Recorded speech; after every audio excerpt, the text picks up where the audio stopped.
आज हम चांदी की कहानी में उतरने वाले हैं। और यकीन मानिए, ये सिर्फ चमक दमक और कीमतों की बात नहीं है। हमारे पास दिसंबर 2025 तक की कुछ वैश्विक रिपोर्ट्स हैं, कुछ बहुत ही दिलचस्प आंकड़े हैं। और आज हम ये पता लगाने की कोशिश करेंगे कि पर्दे के पीछे चल क्या रहा है।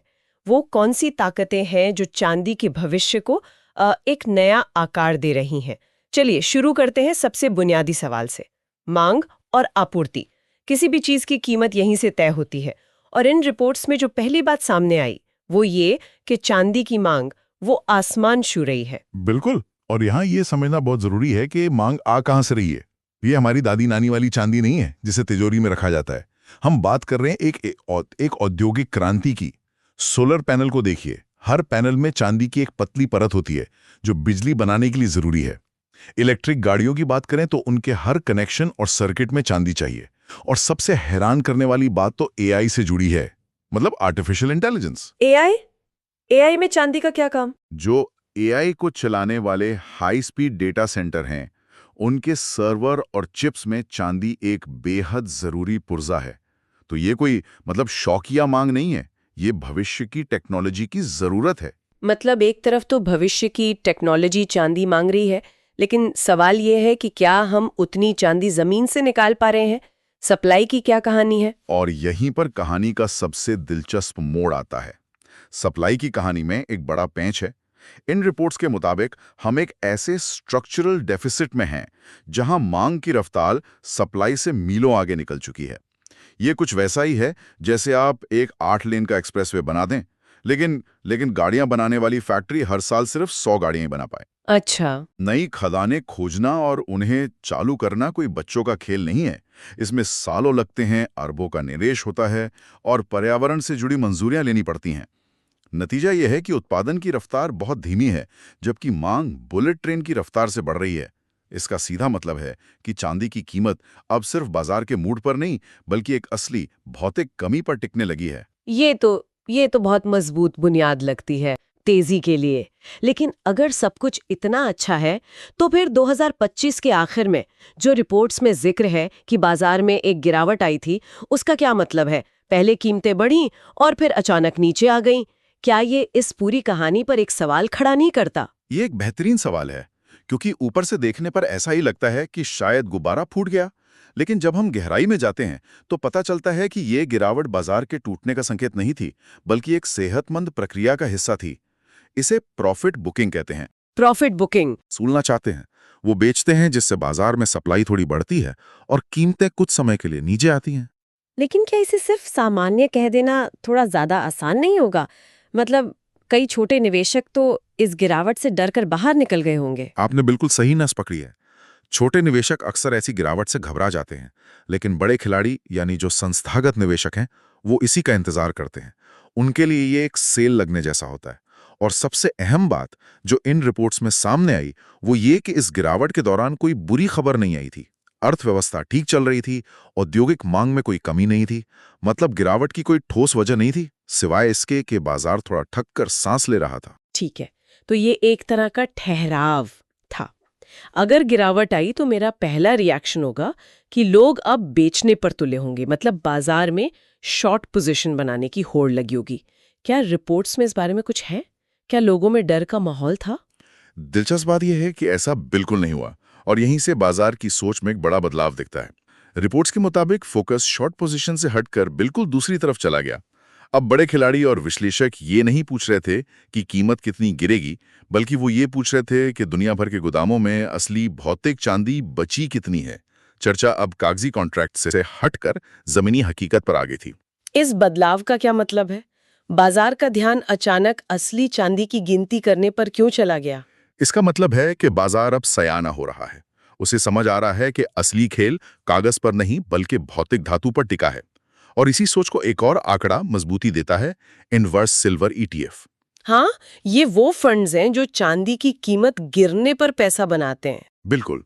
अगर बाजार को लगता कि चांदी में बड़ी गिरावट आने वाली है, तो इन फंड्स में अरबों डॉलर का निवेश होता। लेकिन रिपोर्ट साफ कहती हैं कि इन फंड्स में कोई खास हलचल नहीं थी। ये खामोशी अपने आप में एक बहुत बड़ा संकेत थी कि बाजार को मंदी का डर नहीं था। तो मतलब कागजी बाजार में तो सब ठीक लग रहा है। गिरावट भी एक स्वाभाविक प्रक्रिया थी और मंदी का कोई डर नहीं दिख रहा। लेकिन क्या जमीन पर भी यही कहानी है? क्या सच में चांदी की ईंटें मिल भी रही हैं? स्रोत हमें शंघाई के बाजार की तरफ ले जाता है और वहां के हालात कुछ और ही इशारा कर रहे हैं। हाँ, और शंघाई की कहानी इस पूरी पहेली का एक बहुत जरूरी टुकड़ा है।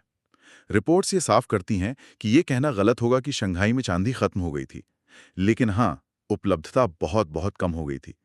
वहां के बाजार में एक ऐसी स्थिति बन गई थी जिसे बैकवर्डेशन कहते हैं। बैकवर्डेशन, ये सुनने में थोड़ा तकनीकी लगता है। इसे आसान भाषा में कैसे समझेंगे? इसे एक कॉन्सर्ट के टिकट के उदाहरण से समझते हैं। आमतौर पर अगर आप किसी शो का टिकट महीनों पहले खरीदते हैं तो वो आपको सस्ता मिलता है।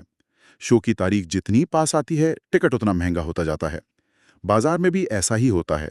भविष्य के सौदे सस्ते होते हैं। ठीक है। लेकिन बैकवर्डेशन में इसका ठीक उल्टा हो जाता है। शंघाई में तत्काल डिलीवरी के लिए चांदी की कीमत भविष्य के सौदों की कीमत से ज्यादा हो गई थी। ये कुछ वैसा ही है जैसे कॉन्सर्ट शुरू होने वाला हो, शो हाउसफुल हो और बाहर लंबी लाइन लगी हो। तब ब्लैक में टिकट मिलता है। बिल्कुल, तब ब्लैक में वही टिकट आपको दुगनी कीमत पर मिलता है। शंघाई में चांदी के साथ ठीक यही हो रहा था। खरीदार आज चांदी पाने के लिए कोई भी कीमत चुकाने को तैयार थे, क्योंकि उन्हें डर था कि कल शायद ये मिले ही ना। ये भौतिक बाजार में मची अफरा तफरी का सबसे बड़ा सबूत था। शंघाई में चांदी के लिए ऐसी मारामारी। और इसी कहानी में एक और बड़ा किरदार है चीन। स्रोत के अनुसार चीन ने 2026 से चांदी के निर्यात को लेकर कुछ बड़े फैसले लिए हैं। ये तो पूरी कहानी ही बदल सकता है। ये सिर्फ कहानी नहीं, बल्कि खेल के नियम बदल सकता है। चीन ने चांदी के निर्यात पर पूरी तरह से बैन तो नहीं लगाया, लेकिन उसे लाइसेंस और कड़े सरकारी नियंत्रण में डाल दिया है।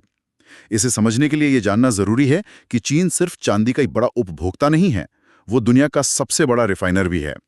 दुनिया भर की खदानों से निकला कच्चा माल शुद्ध होने के लिए चीन जाता है और फिर वहां से पूरी दुनिया में सप्लाई होता है। एक मिनट, इसका मतलब तो ये हुआ कि दुनिया की सप्लाई का जो नल है वो अब चीन के हाथ में है। क्या चीन ने पहले भी ऐसा कुछ किया है? बिल्कुल, हमें इतिहास से सीखना चाहिए। आज से कुछ साल पहले चीन ने यही काम रेयर अर्थ मिनरल्स के साथ किया था, जो स्मार्टफोन से लेकर रक्षा उपकरणों तक हर चीज में इस्तेमाल होते हैं। उन्होंने उनके निर्यात पर नियंत्रण किया और रातों रात पूरी दुनिया की सप्लाई चेन हिल गई थी। अब वो चांदी के साथ वही रणनीति अपना रहे हैं। एक ऐसे समय में जब दुनिया ग्रीन एनर्जी और टेक्नोलॉजी के लिए चांदी पर निर्भर है, चीन का ये कदम एक बहुत बड़ा भू राजनीतिक हथियार बन सकता है। ये तो बहुत बड़ी बात है। हाँ, वो तय कर सकते हैं कि किस देश को कितनी चांदी मिलेगी और कब मिलेगी। इसका मतलब तो ये हुआ कि कल को अगर अमेरिका और चीन में तनाव बढ़ता है तो वे हमारी ग्रीन एनर्जी की सप्लाई लाइन ही काट सकते हैं। सैद्धांतिक रूप से हाँ। यह एक वैश्विक आपूर्ति पर एक और बड़ा दबाव डालता है, जो पहले से ही मांग के बोझ तले दबी हुई है। ये चांदी को सिर्फ एक धातु नहीं, बल्कि एक रणनीतिक संपत्ति बना देता है, ठीक तेल की तरह। तो अगर हम पूरी तस्वीर देखें, एक तरफ टेक्नोलॉजी की ऐसी भूख है जो चांदी के बिना पूरी नहीं हो सकती, दूसरी तरफ जमीन से उतनी चांदी निकल नहीं रही है। बाजार में जो गिरावट आई वो एक मामूली ठहराव साबित हुई है। शंघाई जैसे भौतिक बाजारों में चांदी के लिए मारामारी मची है, और इन सब के ऊपर दुनिया का सबसे बड़ा सप्लायर अब नल को कसने की तैयारी कर रहा है। इन सब का क्या मतलब निकलता है? इसका सीधा मतलब यह है कि चांदी की पहचान हमेशा के लिए बदल रही है। वो अब सोने की छोटी सस्ती बहन नहीं रह गई है। वो अब एक अनिवार्य औद्योगिक वस्तु बन चुकी है। इसकी कीमत अब सिर्फ डॉलर के उतार चढ़ाव पर नहीं, बल्कि इस बात पर निर्भर करेगी कि टेस्ला कितनी गाड़ियां बनाती है, दुनिया में कितने सोलर फार्म लगते हैं और चीन की सरकार क्या फैसला लेती है। इसीलिए रिपोर्ट्स का निष्कर्ष यही है कि 2026 से 2030 तक का समय चांदी के लिए बहुत ही असाधारण हो सकता है। एक बड़ी तेजी की मजबूत संभावना है। लेकिन हाँ, इस रास्ते में छोटे मोटे उतार चढ़ाव आते रहेंगे, क्योंकि ये अब एक बहुत ही संवेदनशील और रणनीतिक वस्तु बन चुकी है। आज हमने मांग और आपूर्ति के बुनियादी गणित से लेकर शंघाई के बाजार की हलचल और चीन की बड़ी भू राजनीतिक चाल तक कई परतों को खोला। ये साफ है कि चांदी एक ऐसे ऐतिहासिक मोड़ पर खड़ी है जहां एक तरफ उसका हजारों साल पुराना मौद्रिक इतिहास है और दूसरी तरफ भविष्य की टेक्नोलॉजी के लिए उसकी अनिवार्य जरूरत। और ये हमें एक बहुत ही महत्वपूर्ण सवाल पर छोड़ जाता है जिस पर आगे सोचा जा सकता है। चूंकि चांदी अब ग्रीन एनर्जी और हाईटेक उद्योगों की जीवन रेखा बन चुकी है, तो क्या इसकी कीमत अब सीधे तौर पर तकनीकी नवाचार की रफ्तार से जुड़ जाएगी? सोचिए, अगर कल कोई ऐसी नई सोलर टेक्नोलॉजी आ जाए जिसमें चांदी की जरूरत दोगुनी हो जाए, तो क्या होगा? या इसका उल्टा भी हो सकता है? हाँ, या फिर अगर कोई वैज्ञानिक चांदी का कोई सस्ता विकल्प खोज निकाले तो क्या होगा? ये एक ऐसा सवाल है जो सोने या प्लैटिनम पर लागू नहीं होता।